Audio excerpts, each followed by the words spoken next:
Okay. Well, thanks everybody for coming today. We're really excited to welcome Noëlle McAfee to our CSU Zoom community here.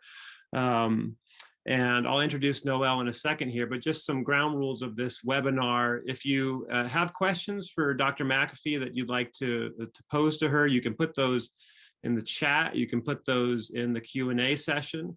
Also, I will note that this is being recorded, so you'll be able to watch this later. And if you like this, you can flag it and send it to people to watch it later. Also part of this is one of our PhD students here in the department, Rudy McCormick, who's going to be keeping an eye on the chat and the Q&A and then just putting some questions to Dr. McAfee as we get going. So with that, let me introduce, I guess I should say who I am. I presume most people on this call know who I am, but if you don't, I'm David McIver. I'm an associate professor of political science here at CSU.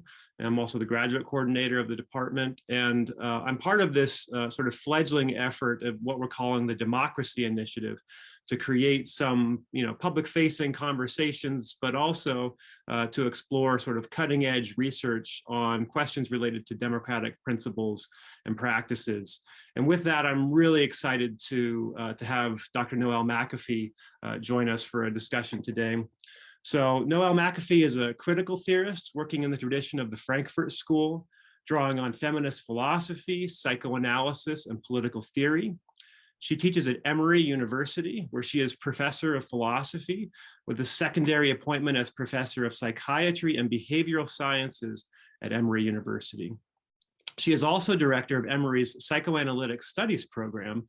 She also blogs at gonepublic.net, and you can find some of Noëlle's public-facing scholarship on her website. In her work, Dr. McAfee draws widely from various traditions in philosophy and political theory, I would also note, and from experiments in self-government around the world. She's the author of several books, including Democracy and the Political Unconscious, Columbia University Press, 2008, which is a fantastic book, was very influential for my dissertation research. And most recently, Feminism, A Quick Immersion with Tibidado Publishing. We'll have to have you back to discuss that book, Noëlle. Today, we'll be discussing her 2019 book, which I have right here, Fear of Breakdown, Politics and Psychoanalysis. This book won the American Psychoanalytic Association's 2020 Courage to Dream Book Prize for the book that best integrates academic and clinical aspects of psychoanalysis. The book focuses on the pathologies that underlie the rise of hypernationalism. I mean, obviously a very salient, relevant topic these days. Polarization, our first webinar was on the subject of polarization, so Dr. McAfee's work sort of speaks to that in a very unique way, and entrenched political divides. It lays out what kind of deliberative political process could help collectivities work through these difficulties. So with that, I'll turn things over to Noëlle, and she'll sort of give a presentation of her work, and then we'll have some discussion. So thank you so much for joining us today, Noëlle. Good. Well, thank you so much for having me. It's a real pleasure. I want to thank you and the Democracy Initiative and Rudy for helping out with any of the technicalities. And so I've known Professor McIver for many years through our work on democracy, partly through the Kettering Foundation and other common things. And actually, David, I'll just have to call you David, I have to, is the one who really introduced me to Klein's work, which has been very influential for me. I started this kind of work. My first motivation is democracy. When I was working a long time ago in Washington, D.C. for a public interest group, Public Citizens Congress Watch, I was about to just give it all up because I was not sure that any amount of reform would make a difference, I was worried that people were not interested in or capable of self-government. So what would be the point of all of this if people weren't interested or capable of it, especially because we seem to be not the kind of subjects of the Enlightenment who know our own self-interest and go out to maximize it or have that kind of sense of collective solidarity. People are often strangers to themselves, just to begin. So when I finally went back to graduate school in philosophy, I don't know why I thought philosophy would be the place, but it seemed like the place. I decided that I needed to draw on psychoanalysis to understand how it is that we're strangers to ourselves. instead of some rosy picture. So through various turns, that's taken me through kind of French feminism to Freud and to the critical theory in the Frankfurt School and Habermas and round and round and round. And through, when I got to Emory, then there was, I got there in 2010 as an associate professor, and they have an institute where they train people to become psychoanalysts, and they welcome people who are academics who are not necessarily going to become analysts, but want to get really deep into the to the training. So I did that, which opened my eyes more beyond the usual academic Freud, Kristeva, Lacan. Like, oh, there's all these other figures who are doing such interesting things. And one of the readings was this piece by somebody I had never heard of before named Donald Winnicott, D.W. Winnicott, who'd written this really cryptic little essay, Fear of Breakdown, that was published after he died. And in it, he says, you know, sometimes we have to explain to our more psychotic patients that this fear that they have, that they're falling apart. Doctor, help me. Doctor, I'm going to have a breakdown. Doctor, I'm going to commit suicide. Doctor, there's nothing.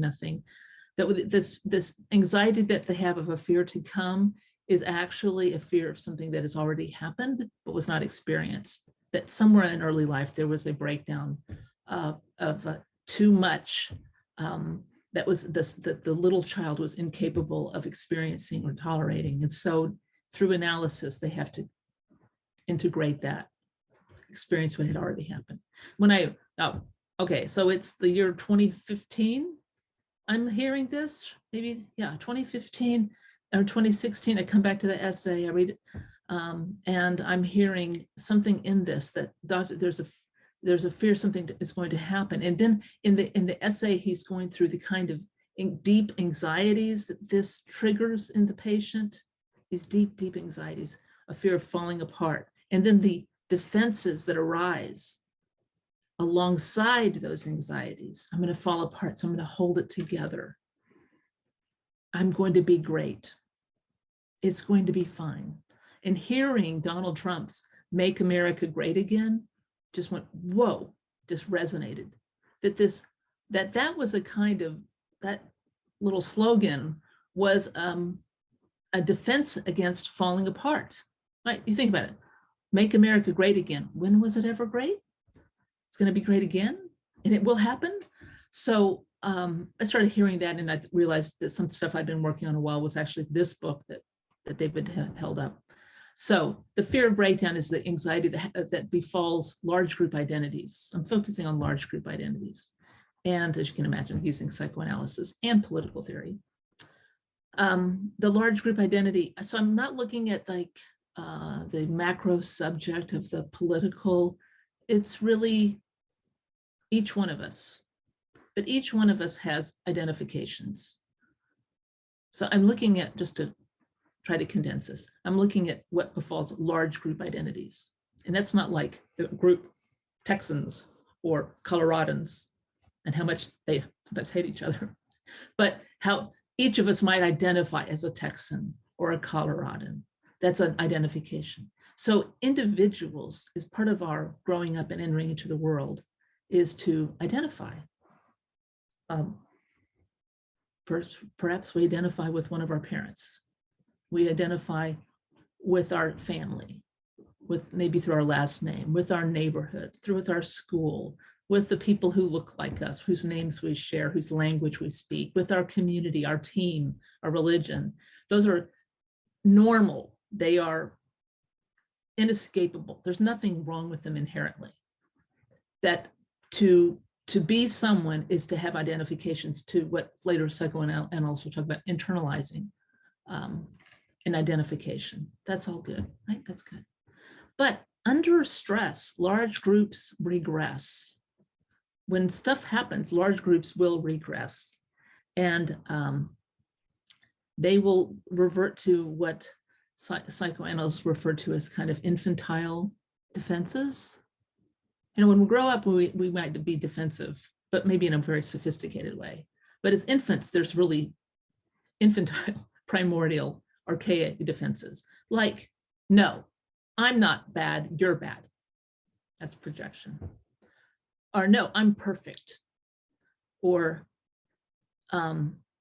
you're good, you're terrible. splitting, these defenses that really are so primordial and easy to fall back into. So one of the figures that David works on, Melanie Klein, talks about this as a language of splitting. So if you look at it, and when groups fall under into stress, they start doing that. There's a lot of simplification of the world between the good people and the bad people. There's a lot of denial that there's anything wrong with me or my people, we're perfect. There's idealization of some people. If anything comes along that is inconvenient, it's displaced and put into something else.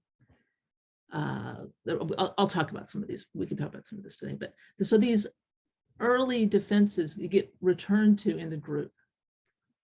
And this just leads to a really, really bad kind of politics. It leads to a politics well, it underlies a lot of populism, a lot of xenophobia, a lot of white supremacy. It just underlies a lot of those things. And I can find the resources to understand those defenses in various different psychoanalytic theories, from Lacan to Freud to Klein to Winnicott. They're all talking about the human person. And regardless of what part of the world or when we were born, we're all basically the same. You know, we're born completely helpless, dependent on somebody, not knowing really in the beginning where I end and you begin, helpless, spastic, little psychotic, and we need others to help us have a kind of ego functioning until we're able to, again, move out into the world and identify with others. So that's kind of the picture, the early stage, and what happens when a large group regresses. I'm going to talk in a minute too about, but I hesitate to just keep talking. I'd like a question before I want to talk about the happy side. Do you want to throw a question at me, Dave? Well, yeah, I mean, one of the questions I sort of wanted to ask you, and you've already sort of touched on it a little bit, is the value of turning to, the potential value, at least, of turning to psychoanalysis to understand politics, right? So what I hear you saying is that psychoanalysis is a mode of inquiry into our sort of dependencies, right? And the way in which we come into the world through and navigate in the world through identifications with a sort of broader sense of the self or the group that we're a part of. So is that, from your perspective, sort of the value in thinking psychoanalytically about politics at the level of sort of group identification? And if I was to put a slightly more sort of critical twist into it, it's almost like, I think the leeriness towards psychoanalysis as a framework for analyzing politics is that it can tend to locate all these things in our sort of individual pathological responses that we sort of need, you know, some sort of therapeutic response to. So is there a way, I mean, do you have a sort of answer to that sort of criticism when people sort of see psychoanalysis as a sort of therapeutic modality focused on individual defense mechanisms, individual sort of idiosyncratic biographies, that, you know, that the political relevance of that framework may not seem to be so apparent, right? So I just, you know, so curious of further thoughts on that. And then, yeah, I do want to get to the good side of your book as well. Yeah. So, I mean, there's two sides of using any kind of cure, you know, there's the diagnostic and then the therapeutic. I find it really helpful diagnostically to figure out what is going on. I mean, this was when I, you know, say that do critical theory. The beginning of like Frankfurt School critical theory was beginning with the question, what went wrong? What went wrong? Freud, I mean, Marx's picture was that like people would use their reason to realize this kind of arrangement doesn't work. Let's move to something better. But it never worked out. I mean, although the optimistic pictures didn't work out, people instead seem to be using reason to destroy each other, not to be free. So what went wrong? That's the question. What went wrong? Before you can even begin to go, what do we do now? We can't even come to what should we do if we don't know what's wrong. And when people don't have a deep analysis of what's wrong, they have kind of thin analysis of what to do. So, for example, lately I've been doing a lot of work on populism, and part of populism is conspiracy theories. So with my students reading all this literature on that, and there's a really great little book by Qasim Qassam on conspiracy theories. It's great, it's super clear. And his analysis basically is that it's a problem of misinformation. It's a problem of bad argumentation. It's perfectly fine at identifying what's wrong with conspiracy theories of the bad kind, but it's a pretty thin analysis of what because if you give people loads of information, that doesn't mean that they are not inclined to believe in conspiracy theories. If you want to understand why people gravitate, we need to understand the anxieties at work. So I think ultimately, whenever there's a kind of political pathology, what are the anxieties at work? What are the defenses that these give rise to? And that will tell you, I think, at least 90% of what's going on. Seriously.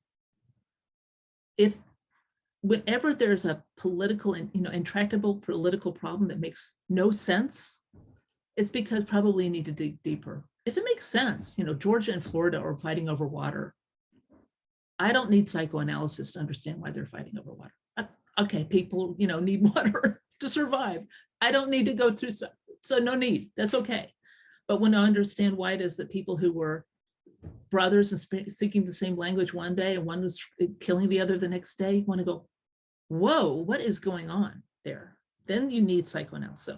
So the first thing is to understand that critical theory question, what went wrong? What's going on? So that's why I think psychoanalysis, because a lot of these things, when it's not just about a water fight between states, we need to dig deeper. And so psychoanalysis is a depth hermeneutic to understand what's below the surface. Yeah.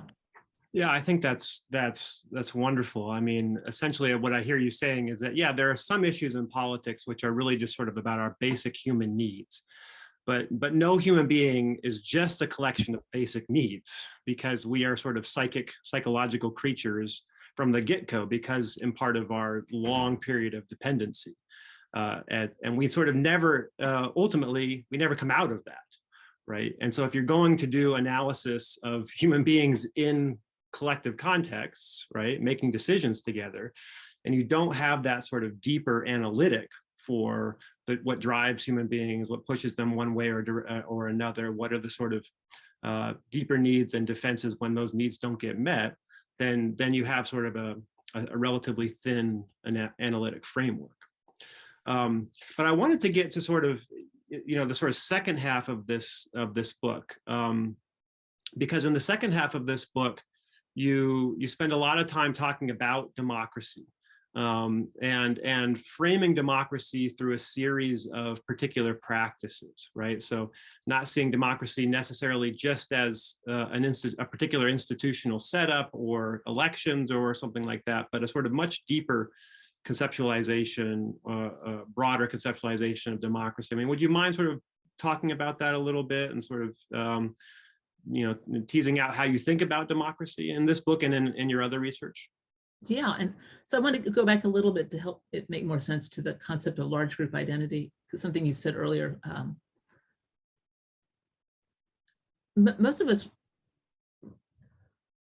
in many respects, are perfectly fine and sane and handle our affairs pretty nicely, but somehow we get under the sway of the large group identity, something else kicks in that can really push people backwards. When I was in college, I'm a Greek American. I decided to take a course on the history of the Ottoman Empire because I'm an open-minded liberal person and I wanted to hear the other point of view. So a small classroom, sitting around a seminar table, and a young woman across from me introduces herself as Turkish. And I've never met a Turk before. And in a split second of her saying that, my insides seized up and I was just with like here, and I can't express it because I would blow the speaker out of the system. Here, 3 feet away from me is my enemy. And then I went, what the hell was that? Where did that come from? This was basically, now I've read a lot of theory, a lot of like Volkan's theory about large group identity and transgenerational transmissions of identity and trauma. And this was sort of deposited in me over hundreds of years of transmission of the trauma that the Greeks felt the Turks did to them. And by the way, now if I talk to a Turk, they feel a lot of traumatized by Greeks too. So it's a two-way thing. I hate to admit that. I do. But, so there's a large group identity that kind of has a life of its own, but it's not separate from me. It's not like some weird ghost thing. It's that I have, as I said at the beginning, it's perfectly natural to have identifications with others. So a large group is basically, could be hundreds or thousands, even more people who share things, even if they don't know each other, they share enough things to feel like this commonality. And it could be through music or food or just practices, different things that just kind of help bring us together and kind of root us in the world and say who I am and where I belong, but they can be triggered into this. What happens under those kind of old grievances, say what Vomik Volkan, who's a psychoanalyst and political guy, what he calls chosen trauma. It's like something happened to my people so long ago that nobody is alive who remembers it, like the sacking of Constantinople, now Istanbul. But that still lives on. It's a kind of something that we feel that we have been, we Greeks feel like we've been cheated, something was stolen from us, and we deserve it back. So there's a sense of injustice that's always at work. To the extent that this kind of creates an identity, the identity of the Greek people is built around a kind of melancholic clinging to a lost thing. This is not in my book. So since the book, I've been continuing to write on this, and it's a melancholic clinging to the lost thing. There is a discussion of melancholia because a lot of the simplification that happens in the regress state that I listed, all the splitting, denial, projection, displacement, all of that, is a kind of leads to a politics of oversimplification, of Manichaean divides, that we're good, they're bad. It's anti-pluralist, it's melancholic, and it's a melancholic clinging to a lost thing. You can get that from Lacan, you can get it from Klein. It's all these different analysts are discovering the same thing because we're basically human beings with the same kind of issues. So how do you get out of that, right? There's always going to be stressors, things. There'll be Turks that I am, like one of my colleagues is Turk, she's a dear friend now. But, so how do we get out of that? Klein has, a way of moving from what she calls the paranoid schizoid to a depressive position. Basically, you're moving to work through and grieve what you can't have. But I see in a lot of different places, it needs to be a practices that move towards a richer understanding of the political scenario. Okay, the childish defenses lead to very simplified, oversimplified, black and white picture, and a democratic practice, one that's pluralist at the grassroots level, will lead to a more nuanced and complex and multi-perspectival understanding of an issue and provide a space for people to work through that melancholic clinging, to mourn a loss or imperfections. So those are the kind of practices. Now, it so happens that the Kettering Foundation that I've worked with for 30 years, and its sister organizations, the National Issues Forums and others, different organizations, people who don't do psychoanalysis at all, okay, from all over the country and all who are doing kind of deliberative practices, are often doing deliberative practices as a way of complexifying issues. So they'll have issue books that, like, what are we going to do about crime?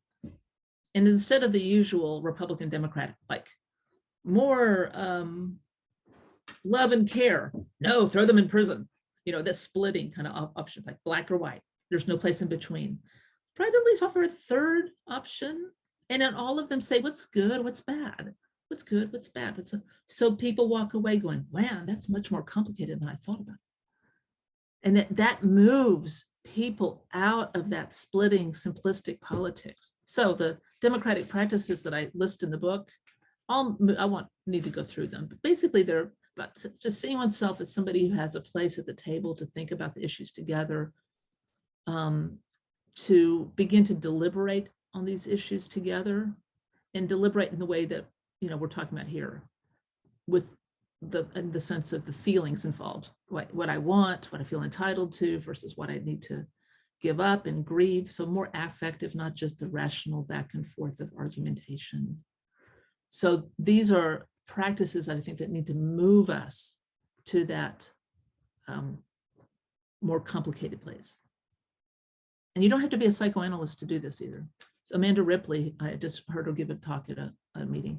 She's written a book, a journalist who wrote a book, High Conflict. She talks about the very same thing. You know, when in high conflict situations, people simplify and they make it black and white. But when they get to good conflict, when they're really working through things, they complexify the issue. Does that resonate, David?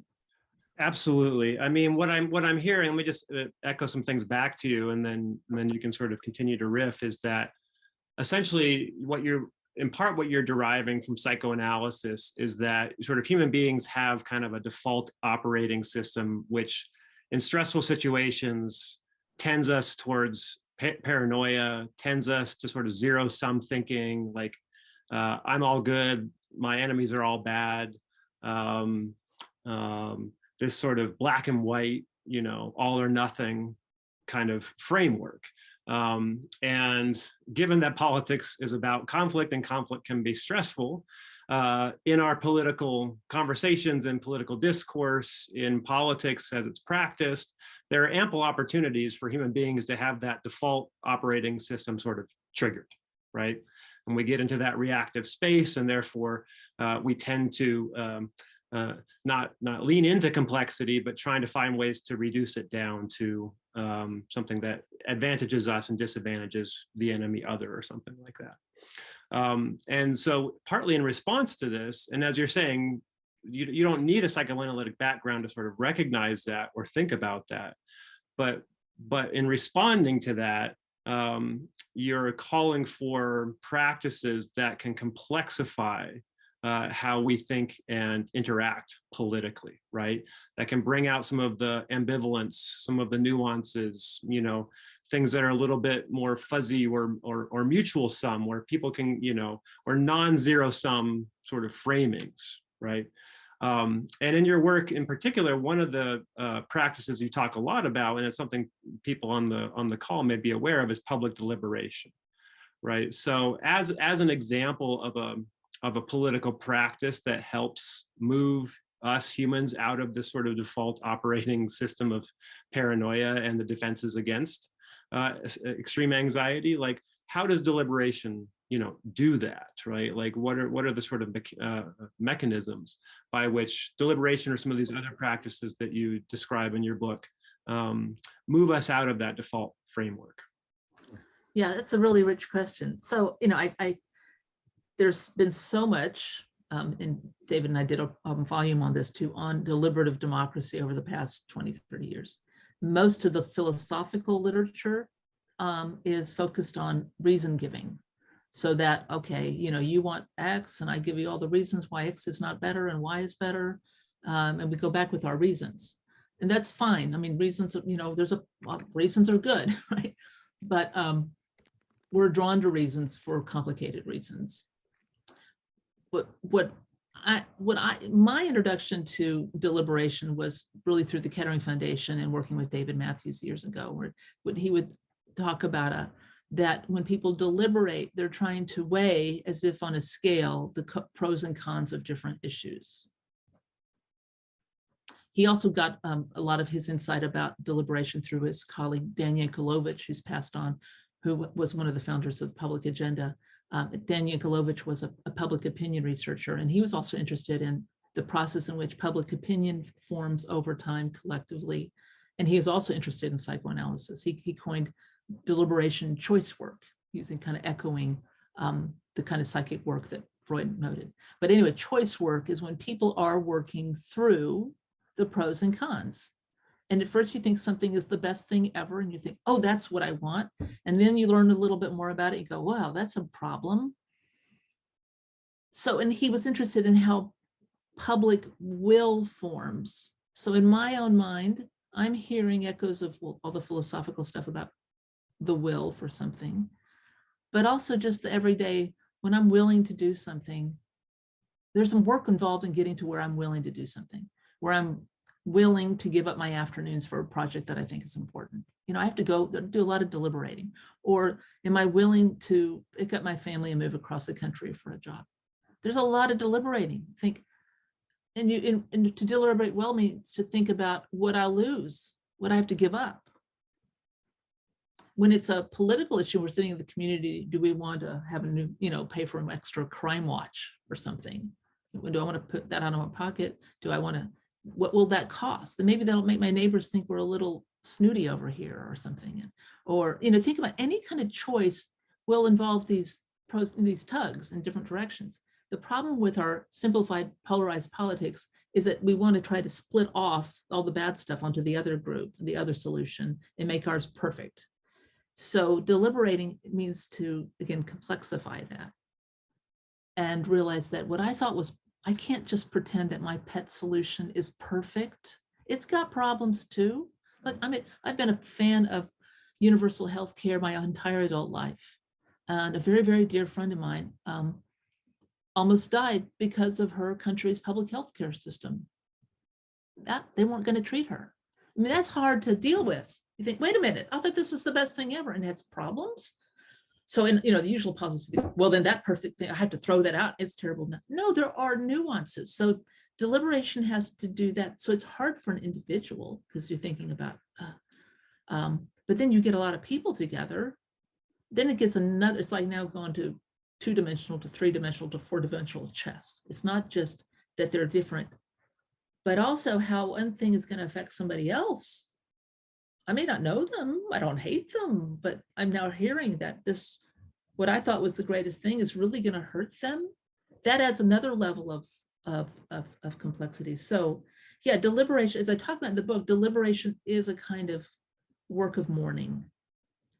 It's more to it than that. But I mean, at the very least, it's a work of mourning, mourning as a counter, as the antidote to the melancholic clinging to the lost thing, right? The melancholic clinging of universal health care is the panacea. It's the best thing ever, to going, okay, don't get me wrong, because I feel like in our climate, for me to say that, it's like, Noëlle McAfee is against universal health care. I never said that, but it's just like to realize that something is more complicated than we first, it's a work of mourning.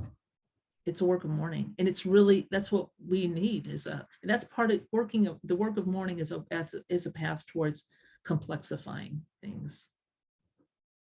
Yeah. I think that's really well said. I mean, I would just put 2 more questions to you, and then we can sort of see what's in the chat. And if people who are watching this, if you do have questions for Dr. McAfee, you can put them in the Q&A, you can put them in the chat, and Rudy's sort of keeping an eye on that. And we can sort of go there. But, again, trying to play devil's advocate a little bit. I mean, first of all, like how can deliberation or some of the other practices that you talk about in your book sort of effectively counter some of the tendencies we see within, say, media or political discourse or political actors or the formal political parties to run as far away from the complexity that you're talking about as they can, and identify scapegoats or pretend that there are easy solutions or easy answers to some of these policy debates, and that there's sort of a sacrifice-free form of politics where if you vote for me, you can get everything you want and nothing that you don't, right? So how do these practices, sort of counter that, which is such a part of our sort of, what you refer to as our political culture, right? Is especially now in this age of polarization, is the quickness with which the other is identified as absolutely evil, and you shouldn't be even having conversations with them. And this complexity just sort of seems to evaporate. So that's, I'll let you respond to that, and then I've got one more question before we open it up. Well, I think that's a great question. And I think, and I'm thinking with you right now together, we cannot leave it to our political parties, because they make their bread and butter is polarization. Open my email. I tried to make them stop, and it's Nancy Pelosi screaming at me, Noëlle. It's like, what? There's a new problem I didn't even know about yet. So they're never going to do anything for us here. And it really is. I mean, the Democratic, it's like, I want to do more. And I think your democracy initiative too is doing this. to turn on people to this other way of thinking about politics. And it really has to begin at a grassroots level, just regular folks in our community. What is the problem? What are, who's affected? How can we get together? How can we start thinking about it? How can we understand it more? So it's this very same phenomenon of like study groups and deliberations and community organizing to try to get at it better. So there's no easy answer to that. Yeah, well, and that actually takes me to the second point I wanted to raise, because you started this your presentation by talking about your experience before you went and got your PhD, where you're sort of what was the exact phrase that you used, that you were skeptical of people's interest in and capacity for self-government. And, in order to sort of explore that worry or that anxiety or that question, you decided to pursue the academic career path that you have. But when you think about that question, because this is sort of the question that anybody who's interested in sort of grassroots democracy or deliberative democracy gets asked, right, is what makes us think that the people, we don't unpack that too much, are capable of or interested in this more labor-intensive, time-intensive, psychologically intensive sort of work of politics that you're sort of calling for here? Well, I think one thing is we who are in the academy can start teaching it more. I just had this aha this past semester I teach democratic theory a lot, and I teach it from such a kind of conventional, let's start with Plato and Aristotle, what's wrong with them? Let's go through the social contract tradition, what's wrong with it? Let's get through maybe a little Dewey, maybe a little Arendt, that's good, okay, and then we end. So I'm the next time I teach the capstone seminar for our philosophy, politics, and law class, I'm going to teach deliberative democracy. I don't know why, after all these years of doing so much on deliberative democracy, I haven't taught a course on it. Have you taught a course on it? I've included it in some of my courses, but yeah, but why not? Why don't we teach a whole course to think about, and then like end it with, or have the students assign the students to do deliberative forums on campus. And it's not just the NIF model. There's also the group that used to be House Saunders. There's that sustained dialogue that does it on race on campus. There's a lot that could be done by, and often it's the community college professors who are using NIF in the classroom, but at our fancy schools, we can do it too, right? I want to do that. What gives me hope that this can work is that when I do teach a little Dewey, or I did teach a course on Hannah Arendt, it's transformative. I mean, students come away going, I like that. So I do think that people, when they hear it and recognize it, they light up. I think about another way of doing politics. It's what Arendt calls the lost treasure of the American Revolution, that excitement in being part of something larger, and that our political parties are never going to give us. Yeah, I mean, just to put in a plug here, at CSU, we do have the Center for Public Deliberation run by Martine Carcassonne and Katie Knobloch over in Comp Studies, and they do train students to do democratic facilitation. And I've talked to many of those students, and they do have this light bulb moment that they come into these classes thinking that politics is just about yelling and trying to defeat the other person. And they leave that training thinking about democracy and politics in a much more complex and variegated way. And it's just much more interesting to people, right? So there's almost like this sort of transformative light bulb moment that has to come on. Well, I see we do have a few questions coming into the chat, so I want to turn over to that. But before we do that, I did want you to sort of tell the Afghan hound story that you have in this book, because I do think it sort of touches upon these issues about, how do individuals, how do groups, how do communities sort of cultivate a capacity for acting and thinking and talking about politics in a more complex and relational way.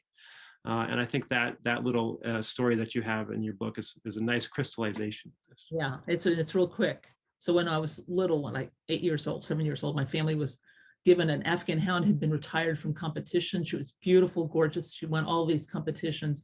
And the person who came over to leave her with us said, this dog could jump your 8-foot fence, but don't worry, she doesn't know she can. And it just broke my heart. It's like, and I just, that she had this capacity and this power, but she didn't know it. And that, so and that it felt to me like so many of us have that kind of capacity and power and we don't know it. So that, maybe people can start doing some public work in their communities along these lines we're talking about. There's a real capacity. And when you get a lot of people together, get that kind of horizontal power that Arendt talks about. And that's a real capacity that people that just waiting to be used. Yeah, it's very appropriate to what we're talking about. Yeah, thanks. Well, Rudy, what are you seeing? Would it be inappropriate to ask a question first before I ask the chat question? No, I think you can take the prerogatives, but make sure we create space for the people that We'll do. Hopefully my question leads to more questions because we got one so far, but maybe we can get a little bit more. So while you were speaking, Dr. McAfee, I was thinking about recently, I've been, what can you say? Like I've been informed by different perspectives. And I was thinking about,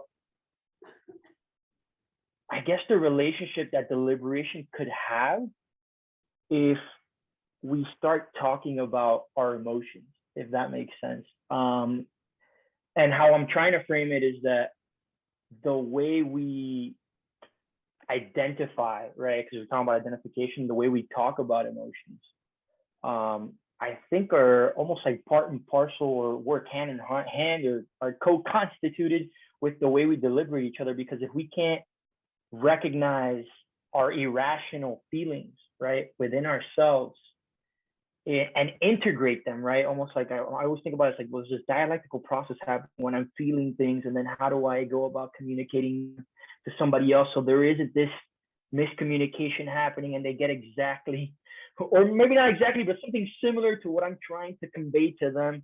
And I was recently exposed to Brene Brown's work, and she really focuses on, well, how do we name and how do we categorize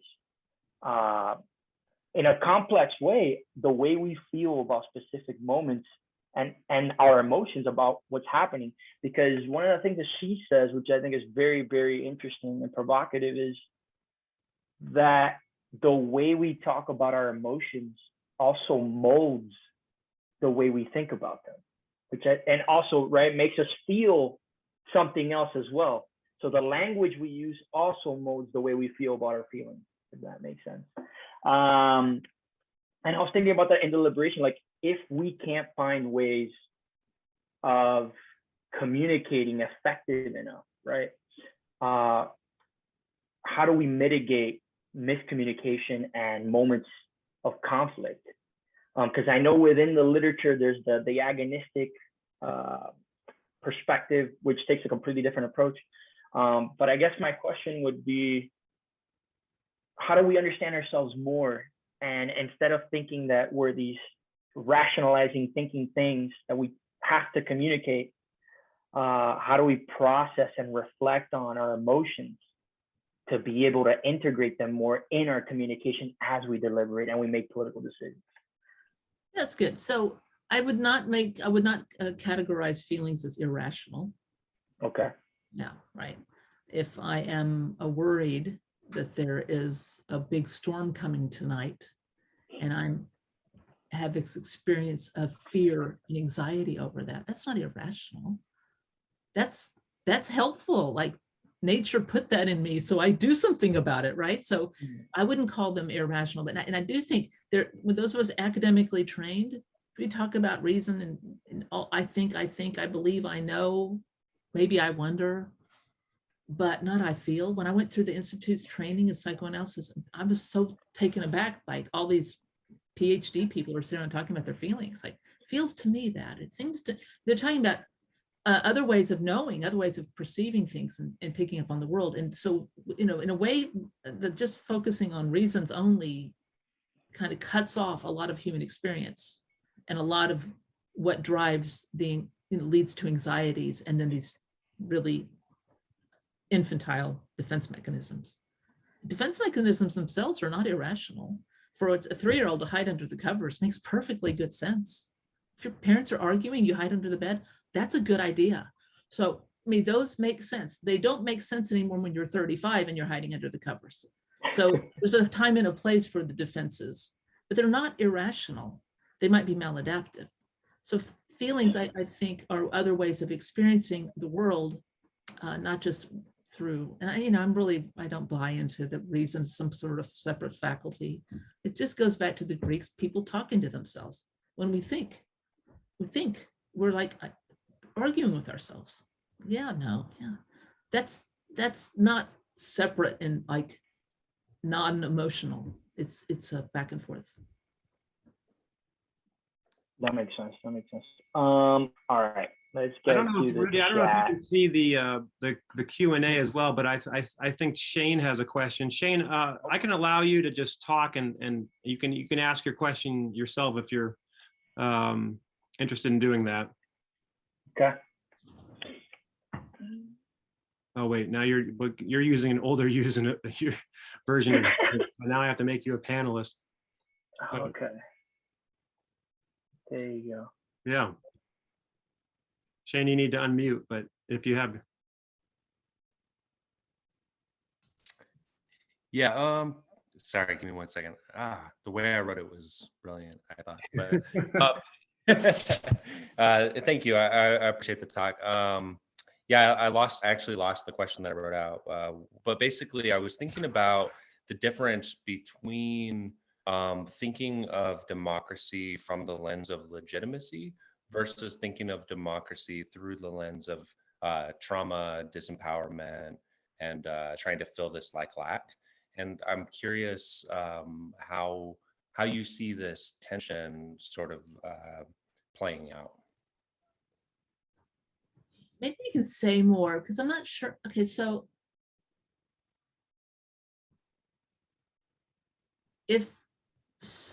how about we talk about race in America? We can talk about that. That's where trauma and legitimacy collide a lot, right?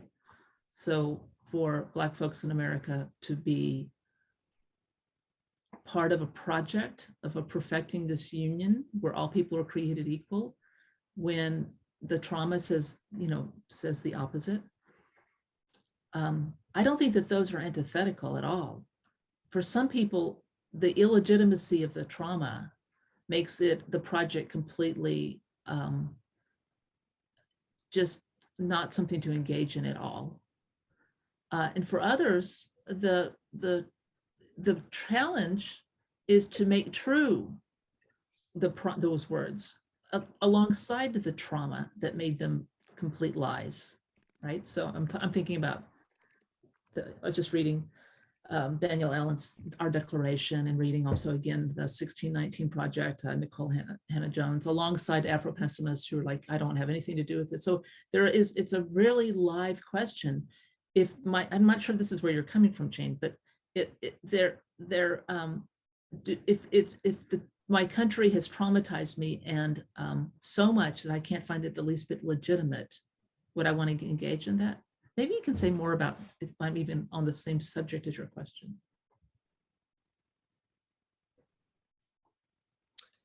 Yeah, no, that opens up new tangents of thought beyond where kind of my mind was at. So I really appreciate that.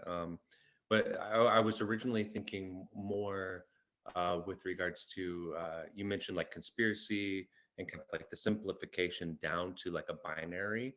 And so I was thinking of trauma in the psychoanalytic kind of sense of like creating a condition whereby in order to like re-empower the subject has to kind of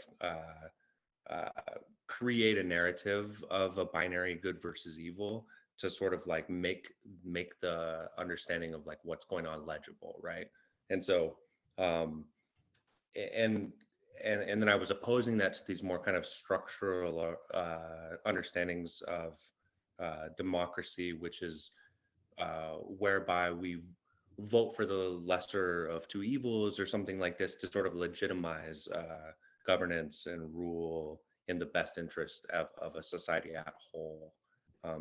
I personally think there's like a tension there because of the way in which individuals are inscribing meaning based on their personal trauma, perhaps, or group trauma, like in the case of race, into the political milieu in ways that end up affecting in a very real way, right? Like Jan 6 happens because you have perhaps like a clash of all kinds of these sort of traumatic forces like coming to a fore, and no sense of legitimacy.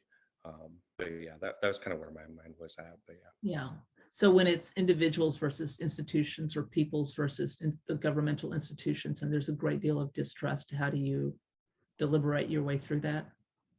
I don't know that individuals deliberate with institutions. I mean, people deliberate with each other. You know, this may be a little off topic, but the whole polarization stuff, I was reading a lot of the literature lately, the more popular literature around it, and it's what many people call it is really, it's not so much polarization as the big sort. I used to be able to find people in the Republicans who I could talk with, and I can't find them anymore.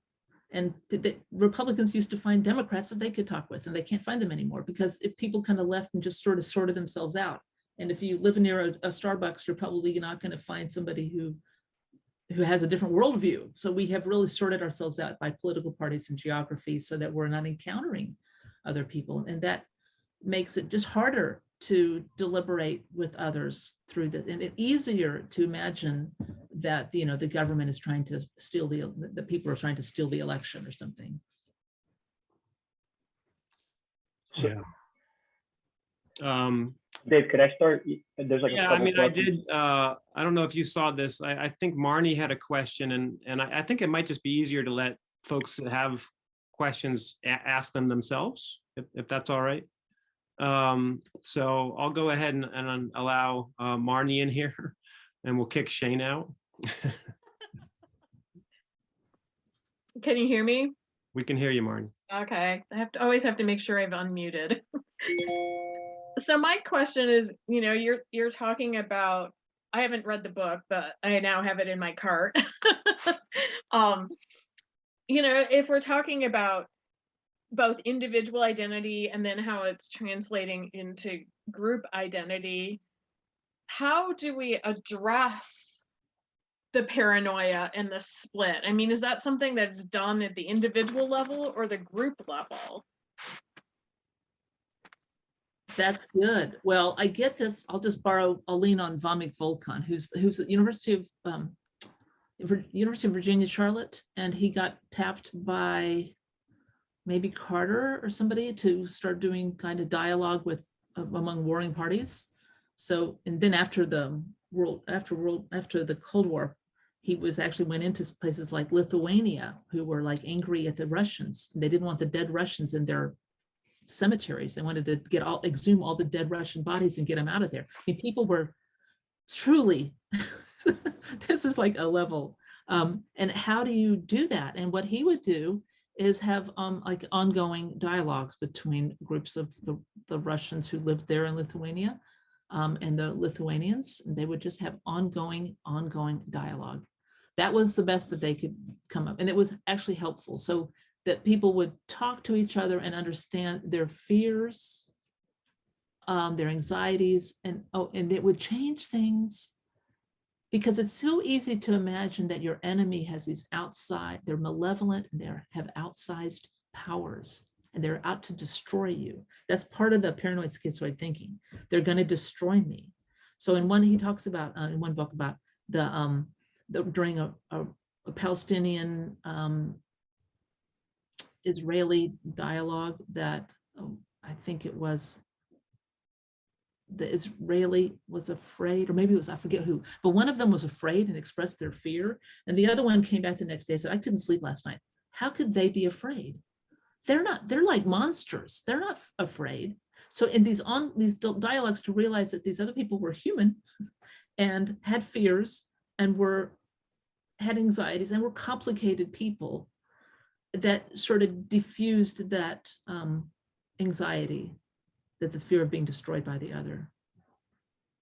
So I do think it's makes that sense. kind of, and just encounters with one-on-one with other people, which is so hard to do after the big sort when we don't even run into each other. But we can try to do that in our classrooms.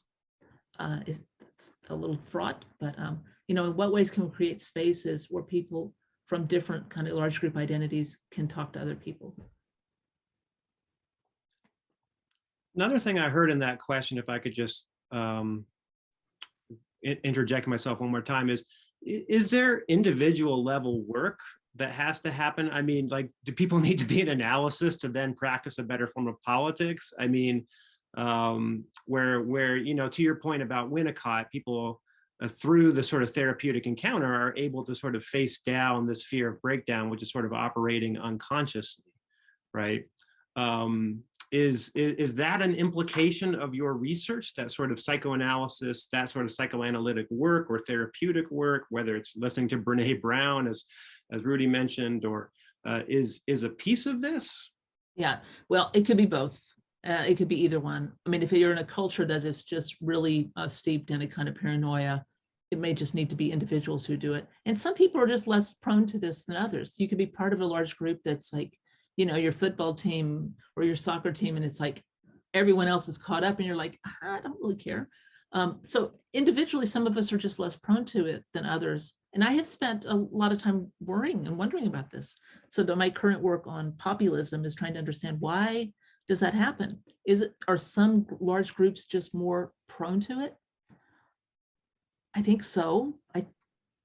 I think there's certain ways of raising children that can lead to this that are really bad. Remember the whole, if you have children, anyone here, you probably got into the debate whether you let the baby sleep with you or you let them cry it out. So the cry it out school, like literally put that baby in another room and let them cry. I think that child is going to grow up to be very unstable and have a lot of anxieties and be more prone to this kind of Manichaean thinking. Now, I'm going out on a limb. I've never said that in public before. That'll haunt me that I've said that. But I do think certain kinds of— It's a testable hypothesis. I mean, that's what we do. Okay, yeah, it's and other people who grow up in families that are more open-minded, and you live around a lot of people from different cultures, and your faith group is multicultural, or your whatever you are, you're probably less likely to fall into this thinking. So I don't know that it's an accident that certain communities produce people that are more prone to this kind of thinking, but it can happen everywhere. It can on the left too. I mean, I've also been looking at left-wing authoritarian populisms. So it's not like ideologically one group's immune, but there are certain ways of that to cultivate an openness to difference and being able to tolerate complexity in multiple perspectives is a skill that I think we can help individuals cultivate and pass it on. You know. I mean, I think there's a 20-year research agenda around that particular line, that particular question. I mean, I just think that the potential research here is so profound. Rudy, were there other folks in the chat that? Yeah, this actually segues perfectly with Nate's question. I don't know if you want to include Nate. Yeah, have him ask the question. Why don't we bring Nate in? If that's all right with Nate, we'll allow Nate to talk here. And hello, can you hear me? We can hear you, Nate. Yeah. All right, I got a new audio setup, so. All right. So Noëlle, in your book, you discuss nationalism and populism as problems, and you just talk about the need to learn from one another. My question is, what could be learned from deliberating with nationalists and populists, and how should we handle their fears, concerns, and claims of injury suffered because of international forces, i.e. the nationalists, or elites, populists? Well, I think we could learn what, okay, I guess part of your question is, do they have anything that we need to know, like cognitively, that they could actually help us with? And a suspicion that probably not, maybe. But I think it would be helpful to know what motivates people. Why does that matter to you? What is so important about that? Oh, for me? Does that make sense? I mean, I'm just trying Yeah. to understand why someone holds the views they hold. Tell me a story about why you hold the view, and then they become human and somebody that I could possibly entertain to deliberate with and take seriously as another fellow human being, citizen in the world. So it's not, I'm not saying that we can learn, that somebody has some piece of wisdom to teach me, but it is good to learn from somebody else what they, how they experience their world. Because I can get super smug in my little view of the world, right? There's a group called Better Angels that formed after the election, after Trump won.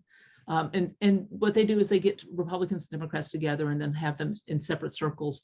And so the Democrats will so they'll question me, what do the Republicans think of you?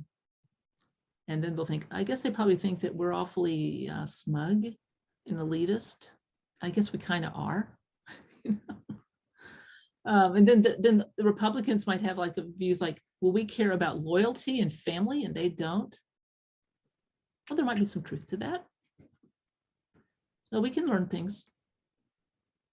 The danger is thinking I have nothing to learn from you. That is more toxic than, getting some bad information. Yeah. Thank you. Okay, any other questions in the chat, Rudy, or anything that you would like to pose to Dr. McAfee here? I'm trying to see if there's any other questions.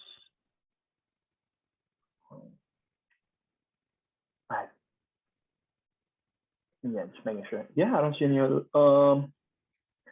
Just something that I was thinking about just from that is the way we have conversations, which will be I always think of it as like, is it a conversation to connect or is it a conversation to control, right? Because I always think about it, like every time you try to control a conversation, the smugness that you were talking about, that actually creates a point of difference, right? And then that difference creates distance.